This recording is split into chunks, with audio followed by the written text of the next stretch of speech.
Hello, everyone, and welcome.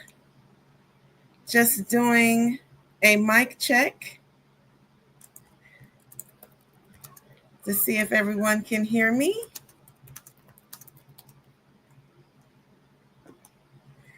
And so we will get started as soon as we get a mic check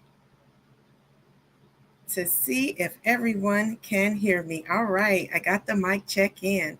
So, welcome everyone to another episode of Carla's channel, Heart to Heart Inspiration. And I am Carla J. I am your virtual doula. And this season on Carla's channel, I am going to be explaining the benefits of having a doula. If for you during your birth or during someone you're supporting birth or either postpartum, so that you can understand all of the wonderful benefits that a doula can help you with, or your loved one with, or your friend with, your partner with. First of all, I am a certified doula. And just so everyone knows, there is no certification required for a doula in general. So, a doula in general, there is no certification required. There are a lot of certifying agencies out there, and they offer different certifications for doula, birth doula, lactation doula, postpartum doula.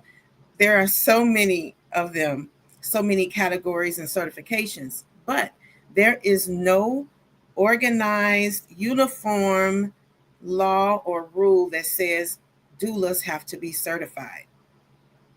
With that being said, that means that doulas basically educate themselves. There is so much information out there, certifying programs, continuing education, classes, everything for doulas to get the necessary information that they need. A doula is not a medical professional, does not have to be a medical professional, put it like that. They do not have to be a medical professional. You do not have to go to school for it. Again, there is no certain certification for it. And so what that means is that you can become a doula, you can start a business as a doula, and you can support people. Now, have there been doulas throughout time? Yes, there have been. And I talked about that last week. So check out last week's video. You can like and subscribe to the channel to see the videos that we have previously produced. But you can become a doula, and a doula is a non-medical professional that gives support, advice, coaching during the prenatal period, so they can provide prenatal education, videos, childbirth education.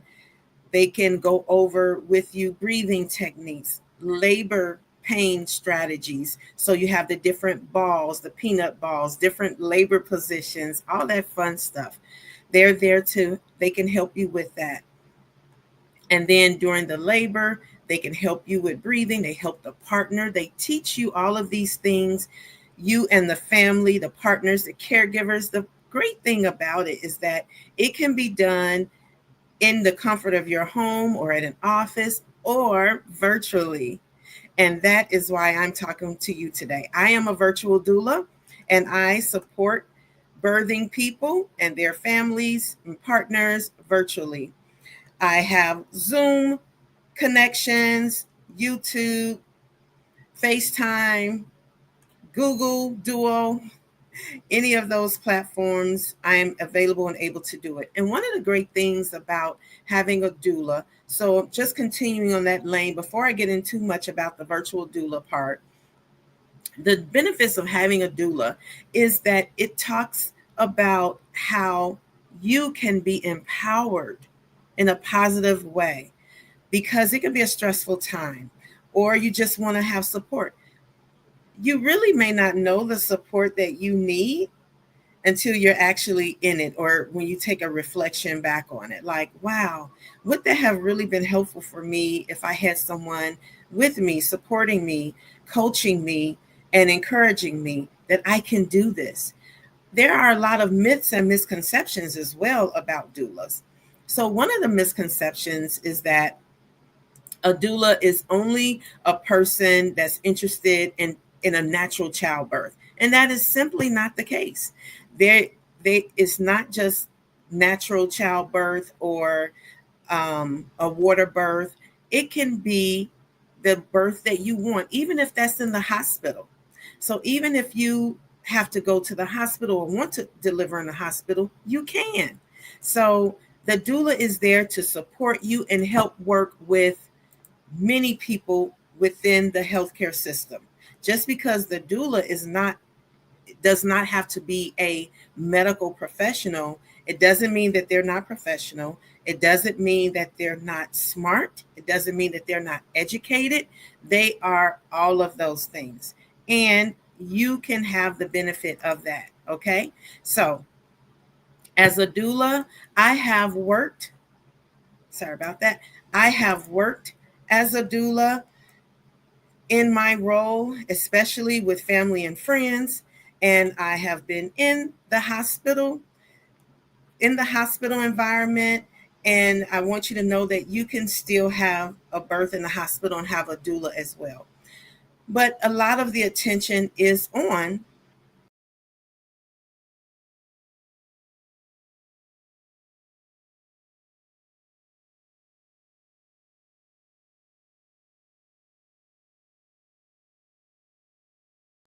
Okay. I don't know what happened. A lot of the attention is on audio births, and a lot of the attention is on water births and natural births. But you can still deliver in the hospital, like I said before.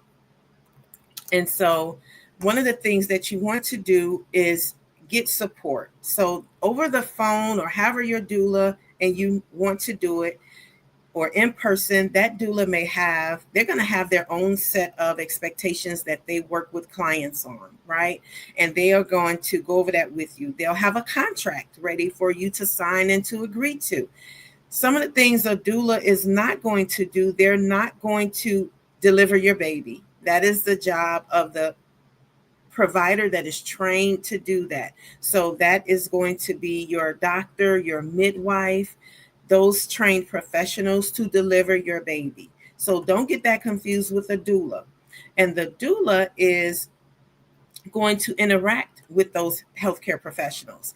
They are not going to talk on your behalf. The goal is for them to give you the education you need and resources that you need so that you can empower and advocate for yourself, or your partner can advocate for you all yourselves during the birthing period or before that. I'm going to give you a quick example. There has been a lot of evidence, growing evidence now, that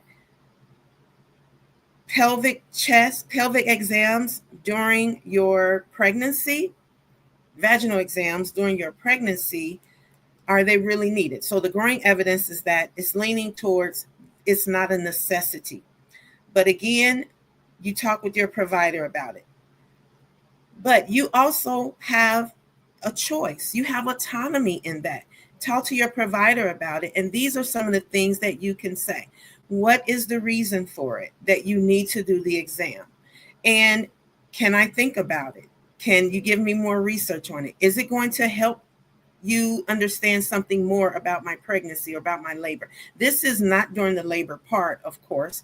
This is during your regular prenatal exams. So sometimes it seems like it's automatic that you get an exam when you go for your prenatal checkups, but that's not always the case. And there's growing evidence that sometimes that can introduce bacteria, it can introduce infection, it may not always, it can have the possibility of starting that rupture of membranes that can put you into labor. And you may want to do it naturally. You may not want that. So those are the things that you can talk to your provider about. Again, we're not saying have an argument with your provider or anything like that. We're saying have the conversation. Okay? Because if there's no need for it, then feel free to have a discussion about it. And I'm going to give a backdrop to my own story, what prompted me to go into doula work. So this was during one of my pregnancies, and I had went in for an exam. I didn't know it to have a discussion. There probably wasn't even any research out then during this time about exams, vaginal exams during your pregnancy. But I did have a vaginal exam. This was a new provider for me, and due to change in insurance, and he did the vaginal exam, and after that, and I was very early, like in my beginning of my 5th month. And when I got home, I started spotting. It went full on. And long story short, ended up in the hospital, and I had an infection, and I lost the baby. So since then, due to my own experience, I have not been the greatest advocate for people getting vaginal exams during their prenatal exams. And for my daughters, I have told them and empowered them with the information to have that discussion with their providers as well, because it's just something that's near and dear to my heart. And there have been some recent studies that say that minorities, people on Medicaid, people with lower education are often the ones that are getting unnecessary or more than usual vaginal exams than the normal amount of times during their pregnancy. There's some studies out that say that. So I'm glad to finally see those things coming around, because it was just my own personal experience, the reason why I was advocating not to have them if they were not necessary, or to at least have the discussion with your provider, right? And so one of the other things is your doula can help you with that, help you with the research, getting that information, and they're going to give you that information so that then you can talk to your provider about it. Some of the other things about having a doula is, some of the myths is that a doula, they take away the power from your partner. And they do not. They do not take the power away from your from your partner. So what the doula should be doing is working with you and your partner or your significant other. Some people have their mother in the birthing process with them, or a friend, and it's totally up to everyone's choice, right? But the doula can work with everyone, your birthing team. You're going to develop a birthing plan and a birthing team. The reason why sometimes it may be easier to talk about natural birth or water birth or home birth, and believe it or not, there are a lot of people having home births. I was so shocked by the numbers. There are still people having home births and water births. In Chicago, there are actually 2 hospitals that have water births there. And you'll have to do the research. I don't remember the 2 names of them.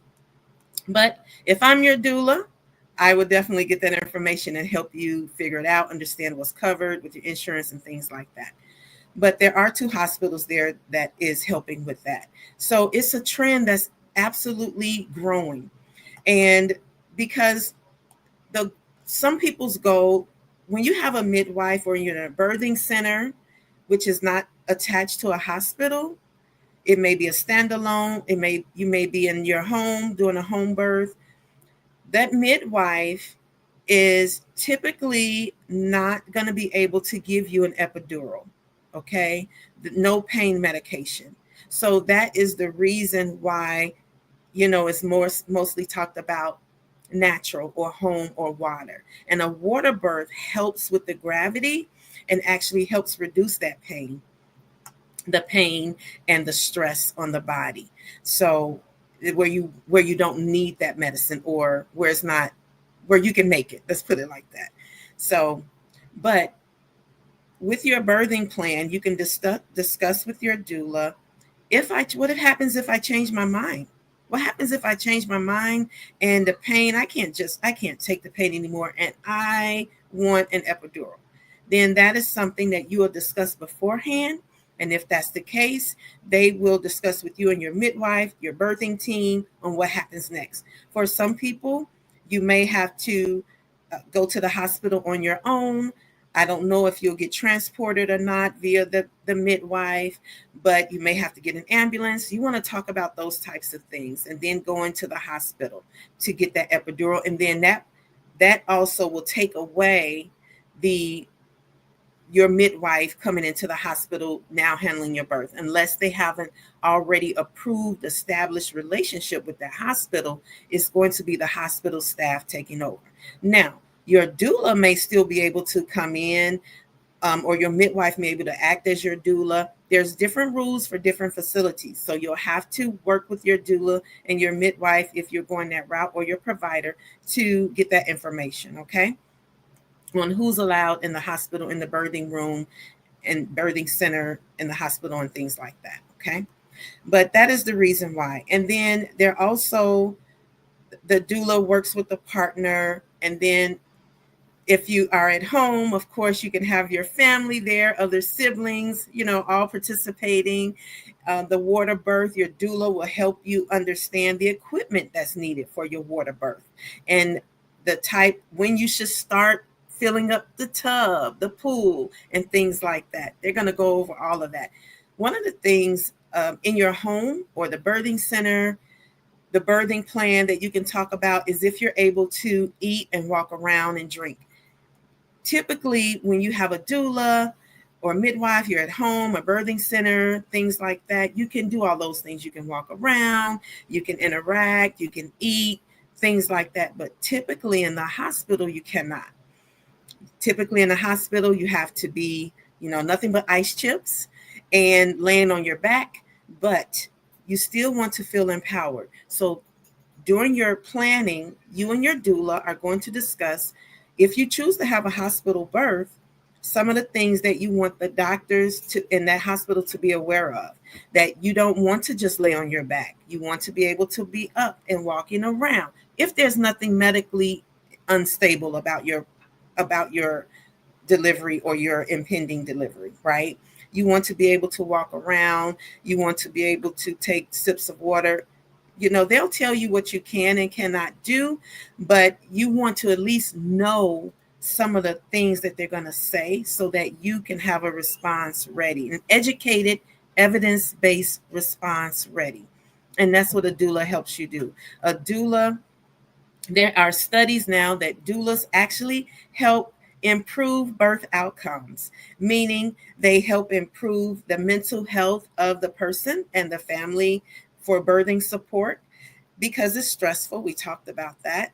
And they also can give you little clues. Okay, so Carla, they're saying that they want to give you a C-section. Is there anything you want to ask about that, to prompt you? They're not going to say, no, she doesn't want that, and things like that. But they're going to help along the way, help the person, and have that dialogue with the providers themselves, okay? And then you want to be able to know what's the plan if something is going not so well in the pregnancy, in the delivery, if I can talk, in the delivery. So let's say there's no progression. And those are things that you talk with your doula about beforehand. What is the definition of no progression? How long should I be in labor before I go to the hospital, the birthing center? When are you going to come to the hospital? If they're a virtual doula like I am, then you can still have you can have two doulas. You can have a virtual, you can have an on-site one. It's up to you. It's your choice. Some people have multiple doulas, okay? But if they're going to be coming there with you, some doulas say, call me when you're having contractions 6 minutes apart, then head to the hospital or the birthing center. Some birthing centers will also say, don't come here until you are having contractions 6 minutes apart, because if you come, we may send you home if it's not really truly time for action to start. Okay, so those are the types of discussions that you want to have with your doula. For a virtual doula like myself, I am available 24/7. So I know some people, some doulas, they go on trips, they have to find another community, or they have an emergency, right? They have to find a community of other doulas to help during that time of anticipated delivery because they may not be around. And that can cause some stress too on the person delivering, right? Going into labor. I need my doula here, but your doula is unavailable. So a virtual doula can help you over the phone and provide that support. FaceTime, again, those that FaceTime is invaluable, right? Where you can ask, but there may be some connection issues, right? So you just want to be mindful of those things and have a plan in place, okay? And then by talking about these things ahead of time and planning for them, you're more prepared, you're more empowered. Doulas, as I stated last week, there are some states that are covering the fees and the costs for doulas, and there are some employers that are now covering the cost of doulas. And so be sure to check that out, right? With your employer, with your insurance, and some of them may require that there's a certification from a certain certifying agency, things like that. It's all by state, employer by employer, but there is no set uniform standard across the board for a certain type of doula certification agency. And so one of the things that I help bring to the table as a doula, I am a registered nurse. Again, a doula does not have to be a medical professional, right? There's no certain amount of education or schooling required to become a doula. But I tell you, as a registered nurse, I have learned so much from doulas who are not medically trained. They have taught themselves, they have been in this business, and they have learned the ins and outs. And they are very knowledgeable and they inspire me, and I learn a lot from them. But as a registered nurse, when it comes time for some of those medical discussions that the doctor may be having with you or your midwife, I can help with that. I can give you evidence-based information, resources, never taking the place of anyone, but I'm just telling you the skill set that I bring that's a little different than some other doulas. Doesn't mean I'm better, no way, no shape, form, or fashion, but I'm also just looking with a different perspective. Also, as a doula, they doulas are not supposed to take your fetal heart tones. So they're not going to, like when you go to the doctor or to your midwife appointment, they're listening for the baby's heart rate. That is typically out of the scope for a doula, okay? Because it's not supposed to be medical, just supposed to be support, okay? Compassion, giving you affirmations, helping you make your affirmation cards. You can do this. I'm a birth boss. Things like that. I will have a healthy baby. I will be healthy. I can do this. I can do this in the name of my ancestors, and all of those things that help you gather the strength that you need to be successful is what a doula is going to be doing for you. And so they're not going to be checking your cervix or things like that, but they can offer massage. And on next week's episode, we're going to talk about the different types of massages that you should avoid, because as you are progressing through your pregnancy, there are different positions and massages in different areas of your body that you should avoid because they can help you go into preterm labor. Okay, so tune in next week for that. And while we're talking about it, remember to like and subscribe to my channel. And some of the other things that a doula is going to help you do, there's also some evidence now that's stating that chiropractor visits are good for pregnant women as well. So that's something for you to look into yourself and think about. So as we're talking about all of these things, and week by week, we're going to delve into it more and more. And so this week's episode is a little bit more than last week's episode. And so I'm talking about it a little bit more. And you want to, if you are not pregnant yet, but you're thinking about getting a doula, I highly encourage you to do so. And you're going to talk about so many things, and you're going to learn so many things. And it costs money, right? If it's not covered by your insurance, then you have to save up for it. Everybody is different. Doulas are independent contractors. So the fee may be 7,000, it may be 1,000, it may be 5,000. Every doula practice is different. So start doing your research. Last week we talked about how to prepare your body and how to prepare your body for pregnancy. Stand away from different chemicals, whether it's in shampoos, whether it's in soaps, whether it's in environments, things like that. And that is what your doula can help you with as well. And that's one of the services that I help with my clients, is talking about if you're not pregnant yet, but you're ready to start planning to get pregnant within the next year, 6 months, 3 months, then yes, we can start having those conversations. It's never too late to start planning.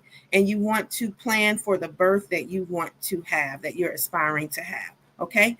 And sometimes that costs some money, right? So you want to be pre-prepared and see what kind of benefits your job offers and things like that. So, and that's how the empowerment comes into play. Okay.